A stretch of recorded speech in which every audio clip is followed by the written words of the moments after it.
Friends finally Microsoft ने Windows 11 release preview channel पे एक अपडेट को प्रोवाइड कर दिया। विद इन 3 डेज में आपका विंडोज 11 का स्टेबल वर्जन के साथ ये अपडेट को आपको देखने को मिल जाएगा।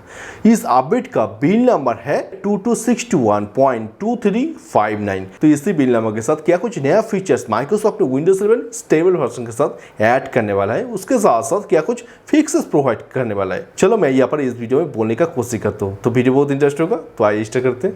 2261.2359 इसी बिल नंबर के साथ माइक्रोसॉफ्ट ने विंडोज 11 का रिलीज प्रीव्यू चैनल पे ये अपडेट को प्रोवाइड कर दिया। विद इन 3 डेज में आपको विंडोज 11 का स्टेबल वर्जन के साथ ये अपडेट को आपको देखने को मिलेगा। तो इस अपडेट के साथ माइक्रोसॉफ्ट ने विंडोज 11 रिलीज प्रीव्यू चैनल पे 2 नया फीचर्स, उसके साथ साथ बहुत सारा कुछ फिक्सेस प्रोवाइड किया। चलो मैं यहाँ पर बोलने का कोशिश करता हूँ। तो इनमें फर्स्ट है, अगर आप विंडोज 11 पे कुछ कोड लिखने के लिए माइक्रोसॉफ्ट यूबी ये सारा कुछ करेक्टर या Microsoft pin in you input character अगर यूज करते हो तो ये सारा कुछ नेसेसरी नहीं है। अभी से GB180302022 इसको और भी इम्प्रूव तरीके से प्रेजेंट करने का कोशिश किया माइक्रोसॉफ्ट ने। बाहर से आप कोई कीबोर्ड इनपुट करने के साथ साथ कोड पर अभी आप नहीं दे सकते। इसके साथ साथ नेक्स्ट विंडोज 11 का जो रिकमेंड सेक्शन है, उस रिकमेंड सेक्शन में अभी आप वेबसाइट को भी रख सकते हो। वेबसाइट का जो URL है उस URL को भी एडिट कर सकते हो रिकमेंड सेक्शन से। अगर आप इस फीचर्स को ऑफ करना चाहते हो तो आप मैनुअली इसको ऑफ कर सकते हो। इसके लिए आपको जाना होगा सेटिंग, पर्सनलाइज और स्टार्ट ये ऑप्शन में। यहाँ पर जाने के बाद इसको आप पूरी तरह से मैनुअली इसको ऑफ कर सकते हो। तो ये 2 नया फीचर्स छोड़ के 2261.2359 इसी बिल नंबर के साथ बहुत सारा कुछ फिक्सेस प्रोवाइड किया। इनमें जो मेन है मैं यहाँ पर बोलने का कोशिश करता हूँ। बहुत सारा विंडोज 11 पीसी के साथ ये इशू आ रहा था कि वहाँ पर एक्सेल में कुछ काम करना चाहते हो तो एक्सेल पूरी तरह से स्टॉप हो जा रहा था। तो बेसिकली ये इशू हो रहा था कि अगर आप एक फाइल को PDF से शेयर करते हो माइक्रोसॉफ्ट आउटलुक में तो ये इशू आ रहा था कि एक्सेल पूरी तरह से स्टॉप हो जा रहा था। तो इस इशू को पूरी तरह से फिक्स किया माइक्रोसॉफ्ट ने ये अपडेट देने के साथ साथ।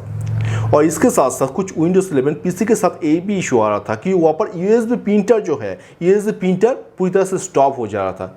USB प्रिंटर काम नहीं कर रहा था क्योंकि उसका जो विंडोज में माइक्रोसॉफ्ट विंडोज डिफेंडर है वो डिफेंडर पूरी तरह से स्टॉप कर दे रहा था USB प्रिंटर को। तो इस इशू को पूरी तरह से फिक्स किया माइक्रोसॉफ्ट ने ये अपडेट देने के साथ साथ। उसके साथ साथ बहुत सारा विंडोज 11 पीसी में ये इशू था कि अगर आप विंडोज 11 पीसी में वहाँ पर स्लीप मोड पे उसको रख दिया, कुछ टाइम बाद उसको ऑन किया, उसके साथ साथ आपको ब्लैक स्क्रीन में एक मैसेज दे रहा था। उसका टाइटल था विंडोज इनपुट एक्सपीरियंस, ऐसे करके एक टाइटल देके एक black screen popup Windows open हो रहा था। तो इस इशू को पूरी तरह से फिक्स किया माइक्रोसॉफ्ट ने ये अपडेट देने के साथ साथ। उसके साथ साथ कुछ विंडोज 11 पीसी में अपडेट पूरी तरह से स्टॉप हो जा रहा था या कुछ काम करते हो काम पूरी तरह से स्टॉप हो जा रहा था। ये बेसिकली होता था कि अगर आप माइक्रोसॉफ्ट OneDrive फाइल को कॉम्प्रेस किया NTFS फाइल सिस्टम, इसी फाइल सिस्टम में अगर आप कॉम्प्रेस किया तो ये इशू आ रहा था। तो इस इशू को पूरी तरह से फिक्स किया माइक्रोसॉफ्ट ने ये अपडेट देने के साथ साथ।